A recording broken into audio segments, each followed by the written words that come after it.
Өдрийн мэнд.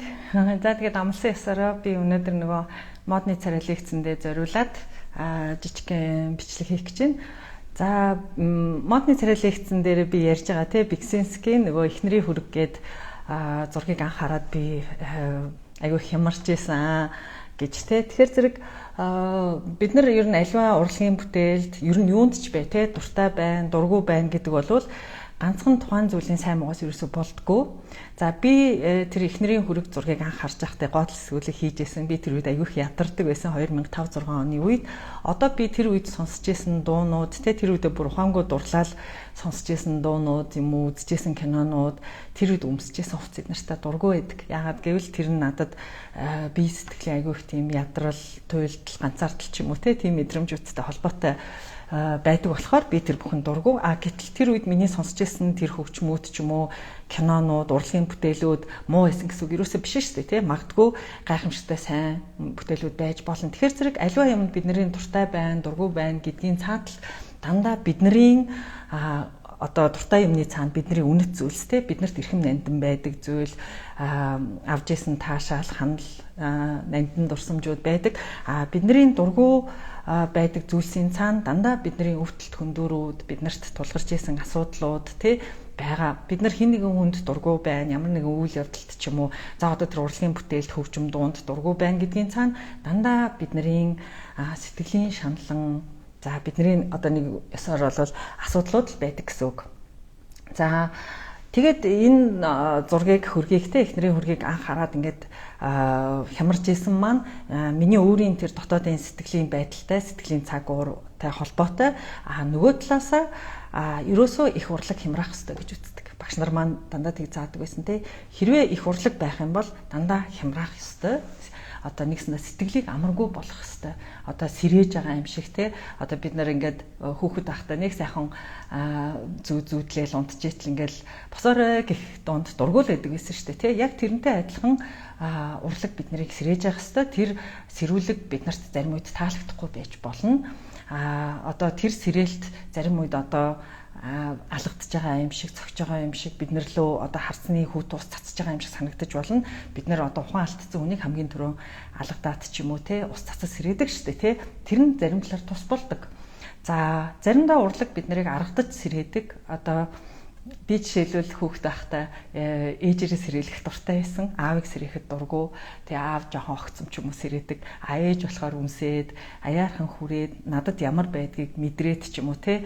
Тэгэхээр зэрэг би ээжээрээ сэрээлэх дуртай байсан. Заримдаа урлаг бид нарыг яг ээж шиг тэгж аргадаж сэрээдэг. Одоо учирлаа дээшээ явъя тхүү гэдэг ингэж байгаа юм шиг надад санагддаг. За тэгээд би энэ лекцнүүдтэй овдс төгсгийн лекцнүүдэд ер нь дандаа багш нарынхаа ярьсан юм яриад байгаа та нар анзаарж байгаа байх.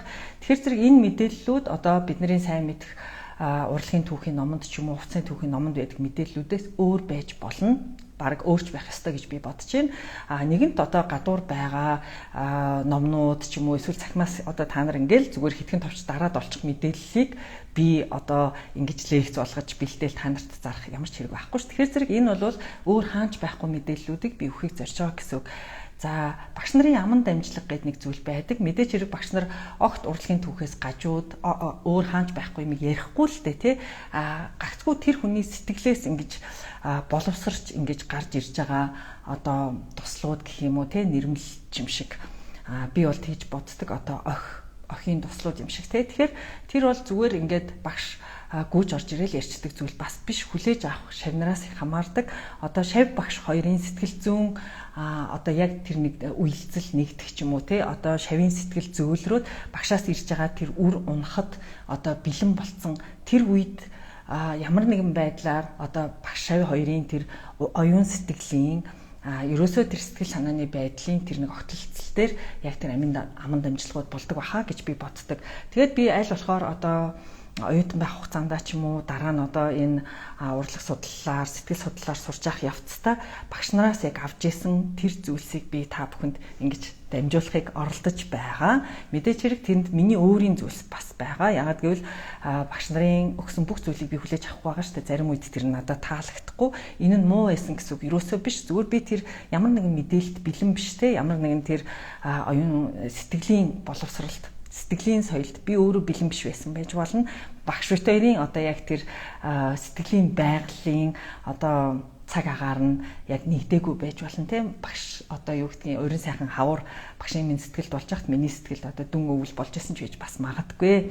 Тэгэхээр зэрэг яг одоо багш нарын тэр надад бишээ тий одоо манай ангийнханд оюутнуудад нийт бас яг ганцаарчилж өгчсэн зүйлс ч гэсэн байгаа. Ер нь бол ихэнх тэр нандин дамжлагууд болвол одоо яг урлан сургалтын үеэр тий мастер сургалтын үеэр ганцаарчилсан сургалтын үеэр болдог нь ойлгомжтой шүү дээ тий.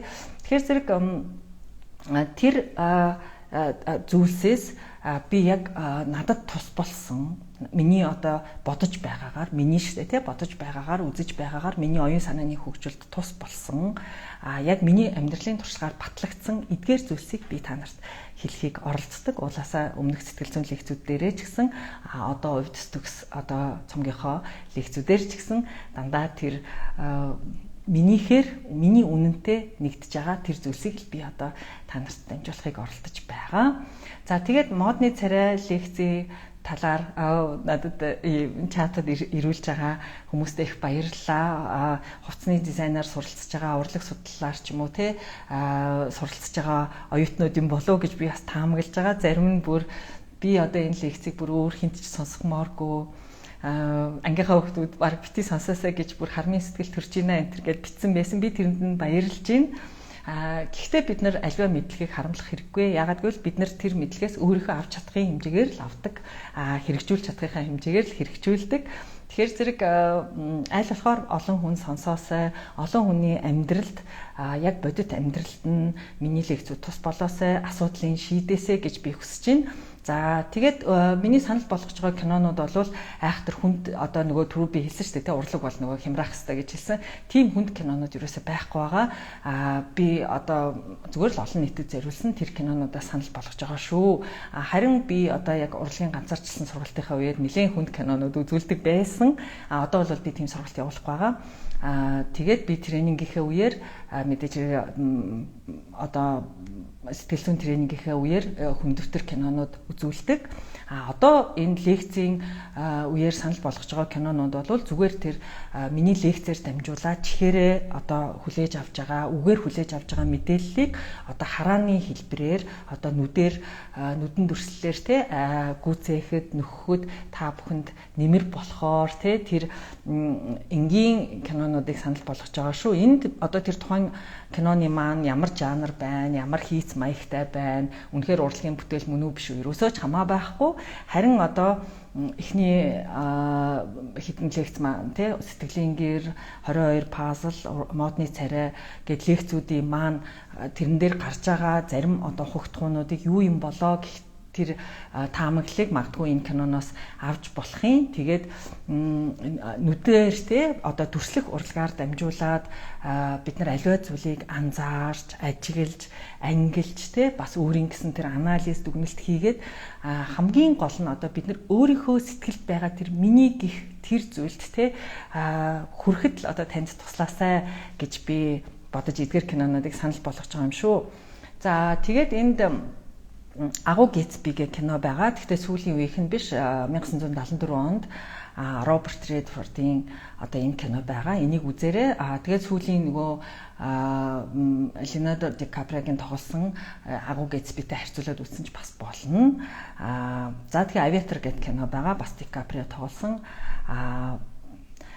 Нөгөө нэг кино маань миний санал болгож байгаа кино маань юу илээ? За би мартсан юм. Комментараа, постаараа энэ бичлэгээ нөгөө тавихтаа би нөгөө киногоо санаат хэлээтгэе. За тэгээд та бүхэн минь одоо би хэлсэн те миний лекцэнд ч бай, эдгээр кинонууд ч бай, ерөөсөө альва одоо сэтгэл зүйн бүтээлүүд, сэтгэл зүйн лекцүүд, сургалт одоо юу ч байдгийн тэр бүхэнд хандахдаа одоо альва хүнд үйл явдалд, асуудалд те би дуртай дургу гэж хандахдаа энэ бүхний цаана миний одоо ямар үзэл бодолтой, ямар үнэнтэй энэ зүйл нийлээд байгаа болохоор би дуртай байна, дурлаад байна те энэ хүнд би яагаад дурлаад байна? Энэ одоо учрлын цаана миний одоо ямар шалтгаан те одоо үеийн үрийнч бай, үнэт зүйлсийнч бай, ямар шалтгаан байна. Миний дургуцаад байгаа, уурлаад байгаа, таалагдахгүй байгаа зүйлсийн цаана миний ямар өвдөлт байгаа юм болоо л гэж дандаа асууж байгаараа. Тэгэхээр зэрэг эдгээр бүх зүйлс сайн муу одоо таалагдаж таалагдахгүй байгаа эдгээр бүх зүйлс дандаа биднэрт туслахын төлөө байдаг. Бид нар тэндээс өөрийнхөө одоо хөндүүрийг олж харахад те өөрийнхөө сэтгэлийн өвчний голомтыг олж харахад тусалдаг. Бас өөрийнхөө одоо амьдралын утга учирыг эрхэм нандин зүйлийг ч юм уу те за одоо амьдралын зорилго хэлчихэл та те би ер нь яах гэж амьдраад байгаа юм, миний жаргал юу юм бэ гэдгийг олоход бүгдээр тусалж яадаг болохоор бид нарт одоо хамгаас хэрэгтэй байдгийм шүү гэж хэлье. За тэгээд баярлалаа. Кинонуудаа бас заавал үзэх хэрэггүй. Одоо бид нар чинь цаг хугацааны хувьд үнэхээр хомсдолтой байгаа шүү дээ, тий. Тэгэхээр зэрэг зүгээр одоо үзэх зав байгаад хүсэл байвал үзээрэй. Тэр зүйл байхгүй бол зүгээр лекцээ сонсч болно. Тэгээд бүгдээрэнд нь миний лекцүүд маш их тус болоосай. Та бүхэн нэг одоо жаргалтай байхад тэ өөрийнхөө одоо амьдралын чанарыг дээшлүүлэхэд хүсэл мөрөөдөө биелүүлэхэд миний лекцээ тус болсон бол би айгүйх баярлнаа. За ингээд түр баяртай дараагийн нэгд өдөр шинэ лекцээрээ уулзцгаая.